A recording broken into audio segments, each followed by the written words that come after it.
Hello बच्चों, आज हम कक्षा 5 की हिंदी की पुस्तक के पाठ 4 त्योहारों का देश का अध्ययन करेंगे, जो कि एक कविता है। और इसमें कविता के माध्यम से हमारे देश में मनाए जाने वाले त्योहारों के महत्व को समझाया गया है।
तो सर्वप्रथम हम पाठ का परिचय, ठीक है। प्रस्तुत पाठ में बताया गया है कि भारत विविधताओं वाला देश है। तो सबसे पहले पाठ का परिचय पढ़ेंगे कि इसमें त्योहारों के बारे में बताया गया है और उन त्योहारों का क्या महत्व है। समझ में आया? तो देखिए, विविधताओं वाला देश है, फिर भी यहाँ एकता के दर्शन होते हैं। यहाँ के लोग उत्सव प्रिय हैं। यहाँ हर दिन, हर ऋतु, हर जीवन से जुड़े कार्यों को उत्सव की तरह मनाया जाता है। यहाँ अलग अलग धर्मों के लोग सभी त्योहारों को मिलकर मनाते हैं। त्योहार और उत्सव यहाँ की संस्कृति का अभिन्न अंग है, जो जीवन में उमंग और उत्साह का संचार करते हैं। वहीं यहाँ के राष्ट्रीय पर्व लोगों में एकता और अखंडता को बनाए रखते हैं। इन सब से हमारी महान संस्कृति में विविधताएं होते हुए भी एकता दिखाई देती है। मतलब हमारा देश विविधताएं, मतलब हमारे देश में विभिन्न धर्मों के लोग रहते हैं, लेकिन आपस में सभी धर्मों के लोग एक दूसरे के साथ मिलजुल कर सभी त्योहारों को प्रेम से मनाते हैं। इससे एक दूसरे में प्रेम बढ़ता है और जीवन को जीने का उत्साह जागता है। और जो राष्ट्रीय पर्व होते हैं, उनसे हमारे मन में देश के प्रति देशभक्ति की भावना जागृत होती है और लोगों में एकता और अखंडता को बनाए रखने की रुचि भी जागृत होती है। तो इसी बारे में इस कविता में बताया गया है। तो अब देखिए, यहाँ हम पढ़ेंगे कविता का आदर्श गायन व भावार्थ। तो यहाँ कविता को एक एक पैराग्राफ वाइज पढ़ते जाएंगे और उसका भावार्थ समझ जाएंगे। कविता पढ़कर उसका भावार्थ समझने से हमें जो पाठ में आए सभी प्रश्न उत्तर हैं वो भी साथ ही साथ याद होते जाएंगे। यदि आप ध्यानपूर्वक कविता को सुनोगे और उसका अर्थ समझोगे तो सभी प्रश्नों के उत्तर आप अपने मन से बना के लिख सकते हो। देखिए कविता का आदर्श गायन और भावार्थ। तो फर्स्ट पैराग्राफ देखो।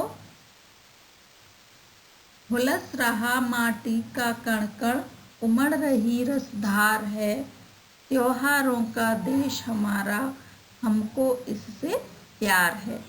मन भावन सावन आते ही हरियाली छा जाती है, राखी के दिन बहन खुशी से फूली नहीं समाती है।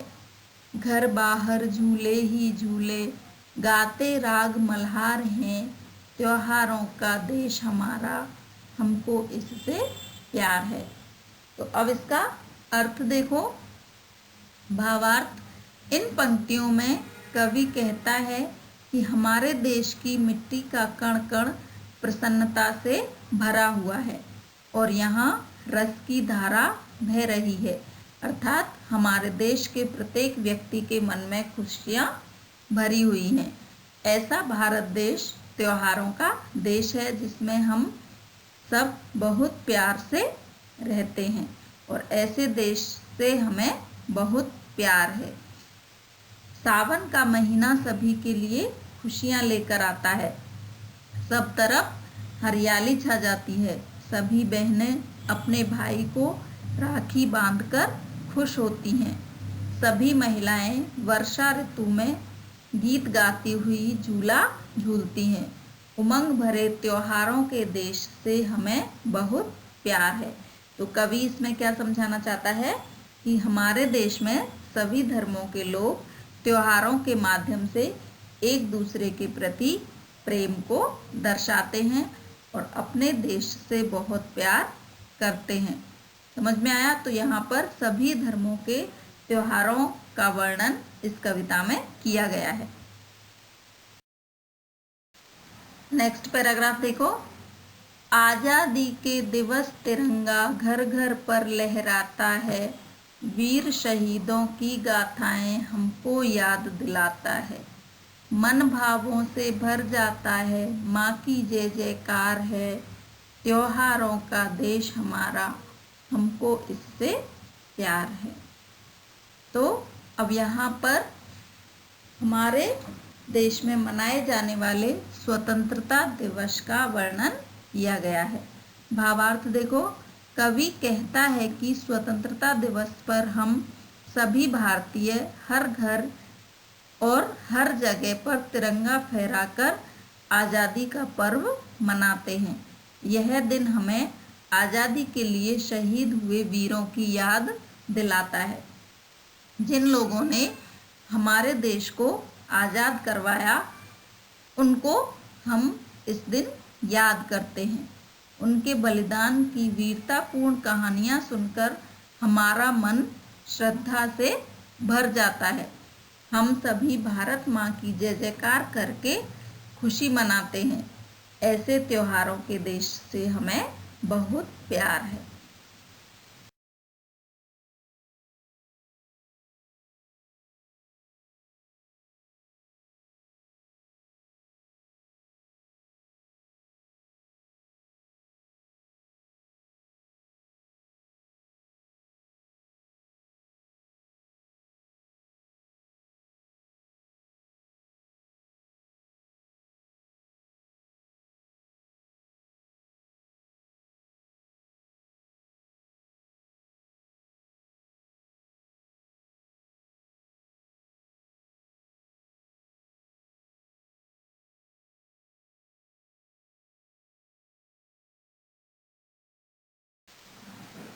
नेक्स्ट पैराग्राफ देखो।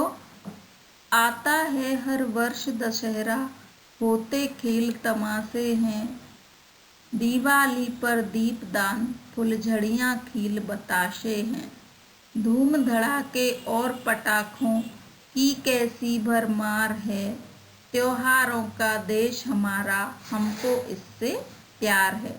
इसमें दशहरा और दिवाली के त्योहारों का वर्णन करते हुए कवि कहते हैं कि वर्षा ऋतु के बाद हर साल दशहरे का त्योहार आता है और इस दिन खूब खेल तमाशे होते हैं। दिवाली का त्योहार लोगों के जीवन को उत्साह और उमंग से भर देता है। इस पर्व पर सब जगह दीपक जलाकर रोशनी की जाती है, मिठाई बांटी जाती है, अनेक प्रकार के पटाखे चलाकर खुशियां मनाई जाती हैं। धूम धड़ाकों की आवाज़ों से दिलों में खुशी का संचार होता है। ऐसे त्योहारों के देश से हमें बहुत प्यार है। मतलब कि दशहरा और दिवाली को हमारे देश में बहुत धूमधाम से मनाया जाता है और पटाखे चलाकर एक दूसरे के खुशी जाहिर की जाती है।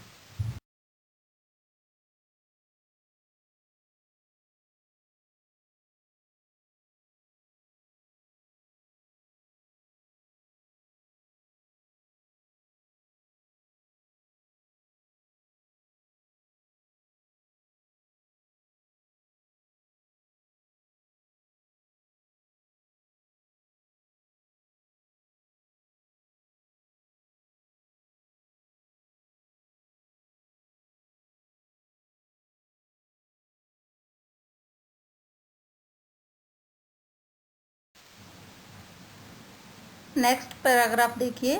भाईचारे का संदेशा ले ईद मुबारक आती है, मीठी खीर सेवैयाँ सबके मन को भाती हैं। खेल खिलौने पाते बच्चे क्रिसमस के उपहार हैं। त्योहारों का देश हमारा, हमको इससे प्यार है। तो इसमें देखिए ईद और क्रिसमस का वर्णन किया गया है। भावार्थ, इन पंक्तियों में कवि कहता है कि भाईचारे का संदेश देता हुआ ईद का पर्व आता है, जो कि हमें आपस में एक दूसरे के साथ मिलकर रहने की सीख देता है। इस दिन लोग घरों में खीर और सेवैयाँ बनाते हैं, जो सभी को अच्छी लगती हैं। यह त्योहार आपसी भाईचारे को बढ़ाने वाला होता है। इसके बाद क्रिसमस का त्योहार आता है। इस दिन बच्चों को बड़ों से तथा सांता से उपहार मिलते हैं। सब लोग इस त्योहार पर बहुत प्रसन्न रहते हैं। त्योहारों के ऐसे हमारे देश से हमें बहुत प्यार है। तो इस पद्यांश में ईद और क्रिसमस के बारे में बताते हुए लोगों को भाईचारे के साथ रहने का वर्णन किया गया है।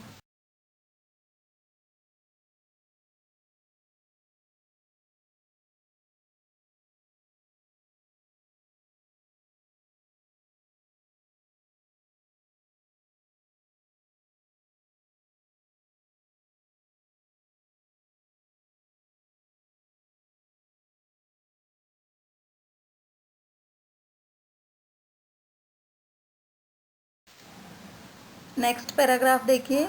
लोकतंत्र की झांकी ले 26 जनवरी आती है, बासंती फूलों की खुशबू झोली में भर जाती है। होली में डफ ढोल मंजीरे रंगों की बौछार है। त्योहारों का देश हमारा, हमको इससे प्यार है।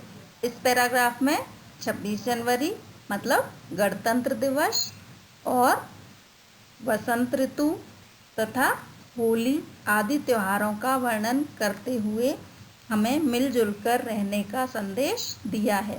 तो इस पद्यांश का भावार्थ देखिए।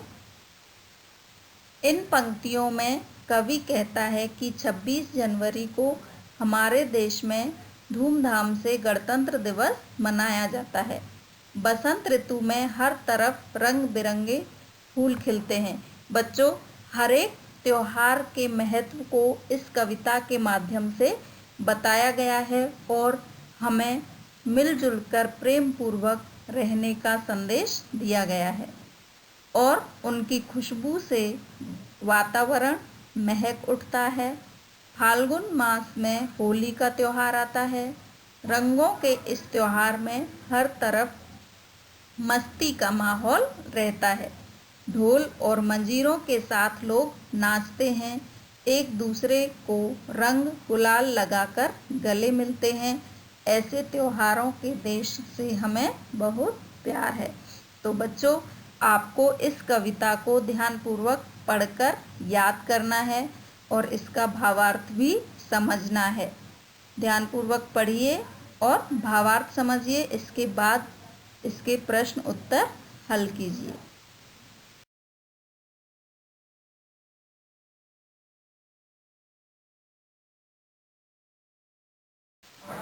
अब आगे देखिए इस कविता में आए हुए कठिन शब्दों के अर्थ।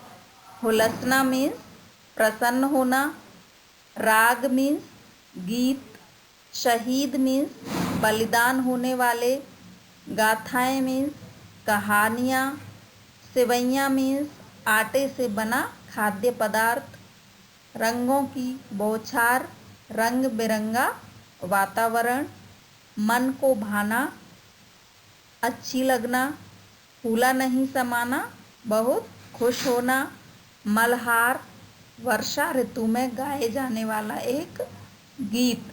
तो इन सभी शब्दों के अर्थ आपको 2-3 बार दोहराकर याद करने हैं।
तो अब देखिए इस कविता में आए हुए कुछ प्रश्न उत्तर। तो क्वेश्चन नंबर 1, त्योहारों का देश किसे कहते हैं? आंसर है त्योहारों का देश भारत देश को कहते हैं।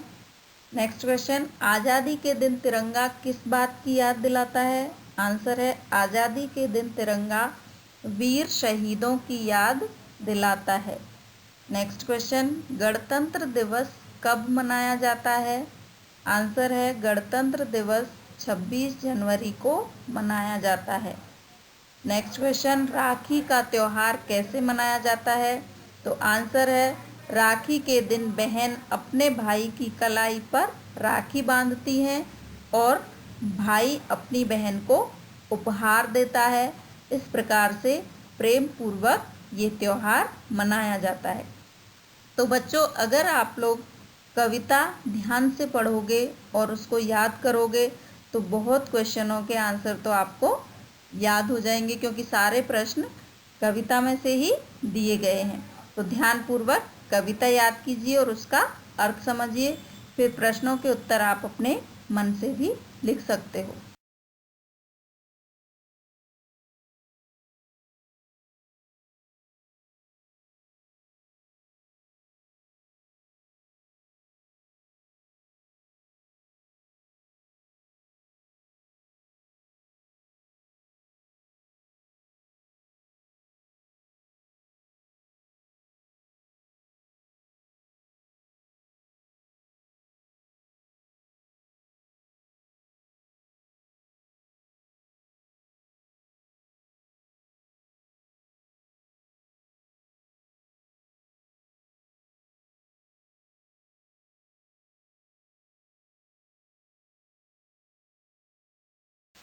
आगे देखिए अन्य प्रश्न। क्वेश्चन नंबर 1, क्रिसमस पर क्या उपहार मिलते हैं? आंसर है क्रिसमस पर खेल खिलौनों के उपहार मिलते हैं।